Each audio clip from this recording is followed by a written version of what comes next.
Chamber, I am compelled to rise on a matter of personal and collective privilege today to express my grave disappointment over the process by which this body ratified the 2025 Bicameral Conference Committee report and my utter and complete dismay over what the Congress has submitted as the budget of the Republic for the year 2025.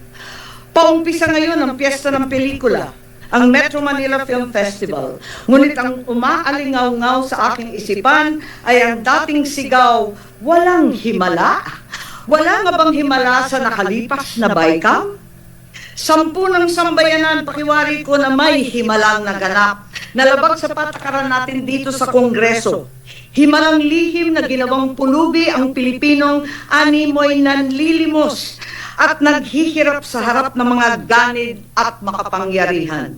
Maging ang ating Pangulo, aking kapatid, ay nagduda na at nagpapasalamat ako na kaninang umaga ipinagpaliban muna ng palasyo ang pagpirma ng 2025 budget sa Biyernes, ika-20 ng Disyembre. Sila rin kaya, tulad ko ay nagtatanong, wala bang himala? Mabalang kasing ko ang mga pangyayari. 22 July 2024, the President submitted the proposed national budget to Congress, CNEP. August 15, 2024, the Senate began conducting budget hearings at the subcommittee level. As the Vice Chairman of the subcommittee charged with the budget of the DSWD, I conducted 2 hearings on the DSWD budget on 16 September 2024 and 14 October 2024. Brought by my experience last year when a certain ACAP was inserted into the DSWD budget and 12 billion was added to the COMELEC budget to allow the conduct of a plebiscite on a people's initiative, yung malaking panlilinlang sa sambayanan na pirma na sa panahon din ng Kapaskuhan, pilit na isinagawa ng iilan like a thief in the night, ika nga. Lumiham pa ako sa aking Pangulo ng Senado sa pamamagitan ng ating Finance Chairperson, Senator Grace Poe, na natanggap ng kanilang mga opisina noong 5 ng Nobyembre 2024. Nakiusap ako sa kanilang gawing klaro ang bicameral conference at magkaroon ng diskusyon kasama ang mga miyembro ng Kongreso bago magsimula ang formal na pagpupulong sa Bicam.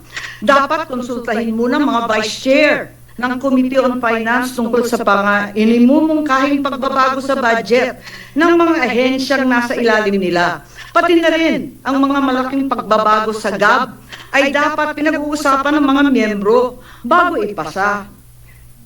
Na walang lihim, walang gulatan, higit sa lahat, walang himala. Sa hindi maalamang dahilan, wala akong natanggap na kahit anong tugon. Hindi pinakinggan ang aking pakiusap. A caucus among the senators was held on the 26th of November 2024. This would have been a good time to discuss the concerns that I and many of my colleagues had on the transparency of the Bicam process. To my disappointment, the budget was not even raised in the caucus. On November 28, 2028, the first bicameral conference meeting was finally conducted. Senator Bato de la Rosa manifested that before the members of the Bicam be asked to sign the Bicam report, they must first be given enough time to read it over and over again and check everything para hindi naman tayo magmukhang tanga after signing. Senator Grace Poe acceded to his request. Notwithstanding the request of Senator Bato and the agreement thereto of Senator Poe, no Bicam report was given to me and many, if not most of my colleagues before the date designated for the signing of the Bicam report. Dumating ang ika-11 ng Disyembre, ang petsa ng pangalawa at huling Bicam meeting. Uulitin ko po, ang ikalawa at huling meeting nitong Bicam na ito. Minabuti kong hanapin ang mga papeles at dokumento bago sana magsalita at magbigay ng anuman reaksyon. Ngunit sa kasamaang palad, hanggang ngayon lahat kami ay nangangapa sa dilim. Walang mga detalye o paliwanag, ni walang konkretong numero. Ang tanging hawak ko ay ilang datos ng DSWD na tila nilapastangan, sabay ang PhilHealth, sabay na rin ang DepEd. Kaya sa kabila ng pagnanais kong makisama, hindi ako pumipirma sa kahit anong papel hinggil sa Bicam report na yan. at nagsusulong magbawas ng pera sa mga lehitimong proyekto para lamang ipasok ang akap, lakihan ng labis-labis ang MAIP, at pagpiestahan ang DPWH, paano naman ako pipirma sa blankot kulang-kulang na papel? The majority of the Senate contingent signed the signature page of the BICAM report. However, several of the senators soon refused to sign the rest of the report when they saw the drastic and inexplicable changes reflected therein. It was only at 6:14 p.m., much later that day, that my office finally received through an email apparently a signed copy of the BICAM report. At approximately 8:20 p.m., members of the Senate purportedly ratified the BICAM report by the voce of the 2025 General Appropriations Bill. Uulitin ko po, purportedly ratified. Malaking himala, sabi nga ng dekada 70, ayos na ang buto-buto. Nakakalungkot ang nangyayaring ito, and we should all be disheartened by the manner our BICAM was conducted, by the means the BICAM report was ratified. It is, after all, a very important, perhaps the single most important piece of legislation we pass each year. Isang yumaong miyembro ng Senado ang nirerespeto ng lahat na si Senator Dominador Aitona, anak ng Bicol, once defined the national budget, the General Appropriations Act, as the economic program of government designed for the people's benefit in numbers and figures rather than words and letters. This week, the greatest power of the legislature, the power of the purse, has been trivialized and wantonly squandered. Ito ba talaga ang BICAM report? Ang programa ng gobyerno para sa sambayang Pilipino na hirap na sa buhay? O para sa kapakanan ng iilan lamang? I also attempted to obtain a CCTV footage of the reported ratification of the 2025 BICAM report. For some incomprehensible reason, the Senate Secretariat refused to oblige, alleging that a non-existent data privacy regulation prohibited my being provided a copy. They seem to forget that sessions in the Senate are public and are even live-streamed nationally. Nonetheless, the transcript reveals that the by voce voting was conducted. Did we bother to ascertain how many senators were actually present on the floor at the time? I certainly was no longer there, and so many other senators had determined to depart. Would it have hurt to check if, as a parent, on so many other online videos, there were a mere 13 members present? As already pointed out, some of the members of the Senate only signed the signature page. After years as the Appropriations Vice Chairman for the opposition in the House, I know that it is custom and tradition as well in the Senate to sign each and every page. And since some of the senators, having never seen the BICAM report until that instant, refused to sign all the pages in the Senate copy of the BICAM report, would it not have been prudent to determine why did they refuse before proceeding to ratify it? Napirmahan nga ba ito? O isa na namang himala ang buo, kompleto, kada pahinang pagpirma ng mga senador natin? More disturbing is the fact that the BICAM report was ratified even though at the time there was no final version of the 2025 GAB report. Is it not the BICAM report that was supposed to embody all the changes that the bill had undergone during the BICAM conference? How can the BICAM committee release a BICAM report for the 2025 GAB when the actual 2025 GAB was still being finalized? Sunod-sunod, linuluto pa, at walang patid ata itong kababalaghan. Even as I speak, the final version of the 2025 General Appropriations Bill is yet to be printed. As late as yesterday, the 17th of December, those in charge of the budget, the real BICAM, are still trying to massage the budget. Minamasahe pa po, allocating and adjusting among themselves and their associates the infrastructure and other projects so that those who are in their good graces get a piece of the proverbial pie.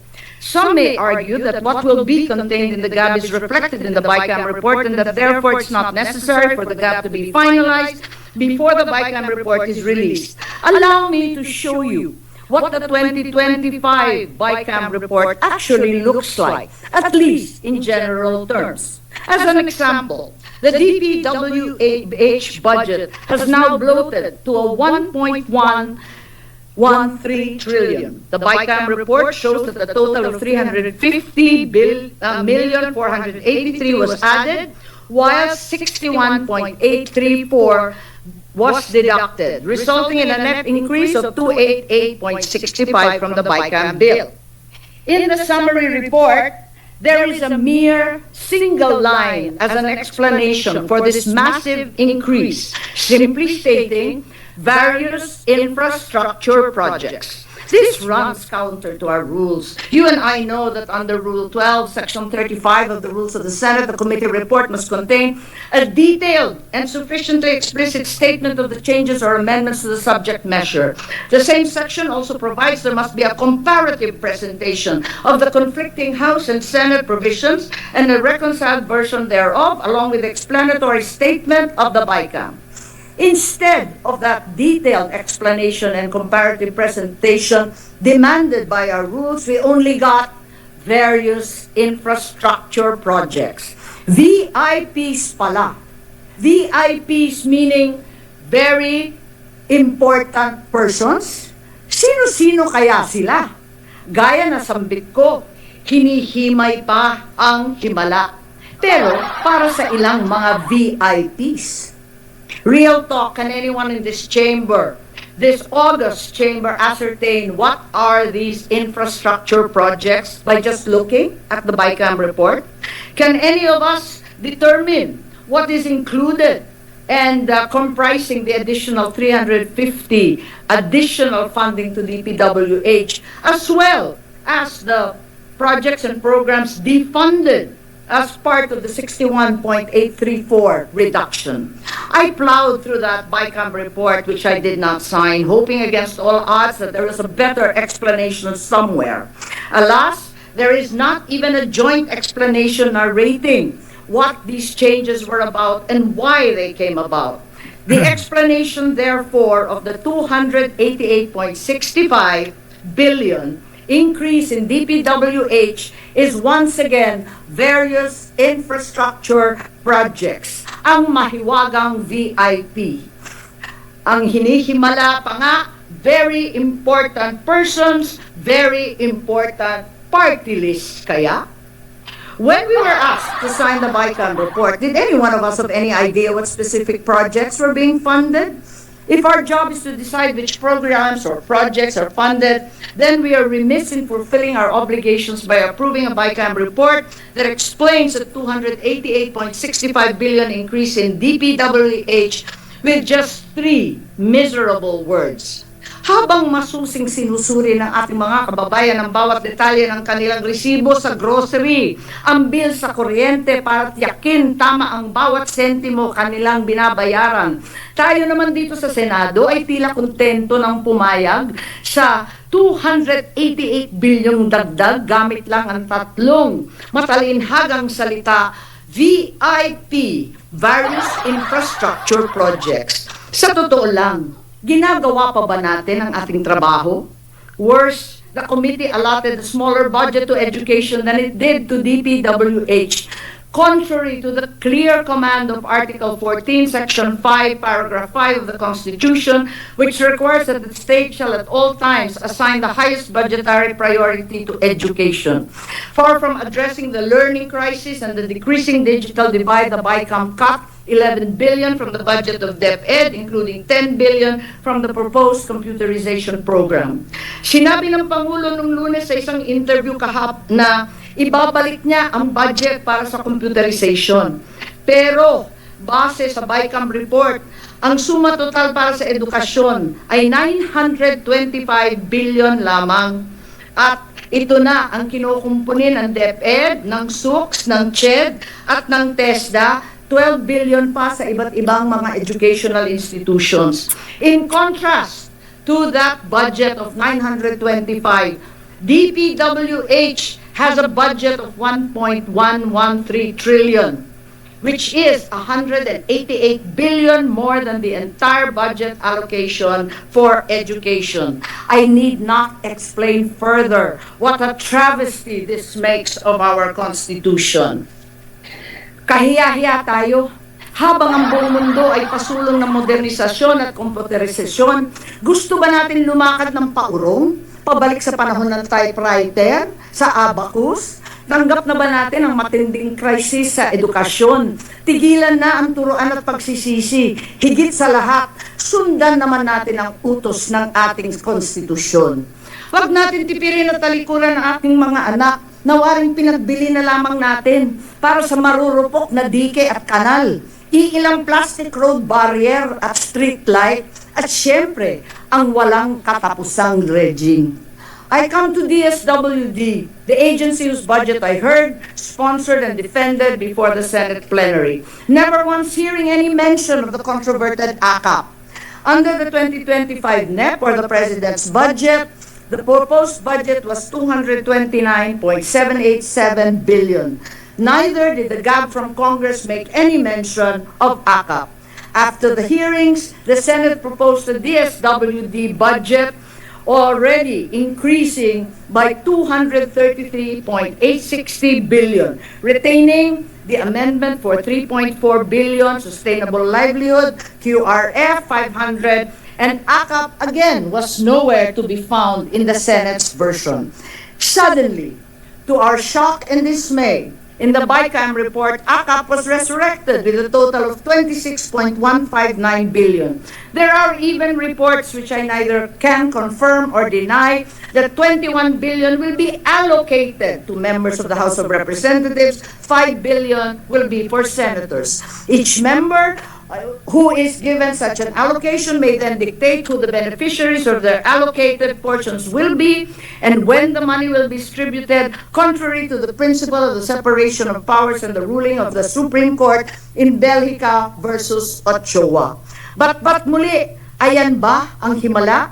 26 billion na panakip-butas, 26 billion na dapat sana ay lunas, sa halip ay inutas-utas. Ayun pala, ang pondo naman pala sa 4Ps, tinapyasan ng 50 billion. Pinangangambahan mahigit 4.4 million na pamilya na tinaguri ang poorest of the poor ang hindi makakatanggap ng anumang tulong, anumang benepisyo para sa kanilang pamasahe, pagkain, edukasyon, gamot at iba pa. Bukod dito, tinapyasan din ng mahigit kalahating bilyon ang sustainable livelihood exit strategy nitong mga 4Ps. At tinanggal din ang 2.7 billion cash for work para sa PWD, graduating students, at 3.3 billion sa ating mga magsasaka at mangingisda. Ang suma total na kinaltas sa pinakamahihirap ng ating lipunan ay 94 billion lamang. Universal healthcare was supposed to be prioritized. This is the reason that PhilHealth next year, in clear violation of Section 37F RA 11223 or the Universal Healthcare Act, which provides the national government subsidy to PhilHealth, is not to be included in the GAA, and instead, PhilHealth will have a zero subsidy next year. Tama nga ba ito o isa na namang himala? Habang ang ating mamayan ay nagkupumahog mabayaran ang kanilang premium sa PhilHealth, nagdesisyon na lamang tayo basta't ihinto ang kontribusyon ng pamahalaan at salakayin na lamang ang trust fund ng PhilHealth. Ngunit ang may dahilan daw, pinaparusahan ng mga namamahala sa PhilHealth dahil hindi nila inuubos ang kanilang budget para sa serbisyong pangkalusugan ng taong bayan. Kung katangahan at kabuktutan ng namamahala ng PhilHealth ang problema, solusyon bang parusahan ang mga naghihikasos na mga pasyente? Di pa sapat ang 90 billion excess ng PhilHealth na kinuha. Yung MOU ng nag-iisang party list, sisiruhin pa talaga ang PhilHealth, pati na rin ang ating mga nabubulok na mga ospital. Para lang madagdagan ng limpak-limpak na salapi ang MAIP, medical assistance, na nagmula sa NEP 26 billion lang lumobo sa 72 billion sa Kongreso at nariyan 41 billion sa BICAM report. Nang dahil sa bilyong-bilyong maip, ang mahihirap na pasyente na sa ilalim ng PhilHealth ay may karapatan magpagamot, ngayon nangangailangan pumila manikluhod sa ilang sikat na opisyal.